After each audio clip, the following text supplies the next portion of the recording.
蔣麗芸議員。唔該啊，主席。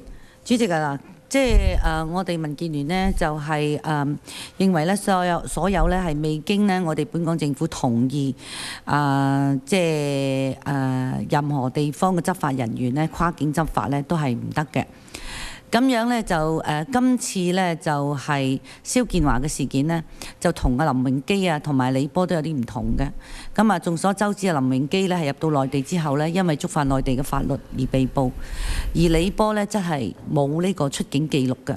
但係今次咧好明顯呢，就係蕭建華先生咧有清晰嘅出境記錄。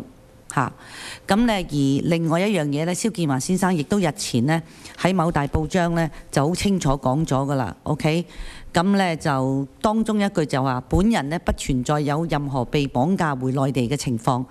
而據知呢，就係蕭建華先生嘅家人，好似係佢太太啦嚇，就亦都銷案嘅。咁咧就，所以我唔係好明白點解毛孟靜即係仲緊張過佢太太。好啦，你嘅發言時間到啦嚇。郭榮鏗副主席。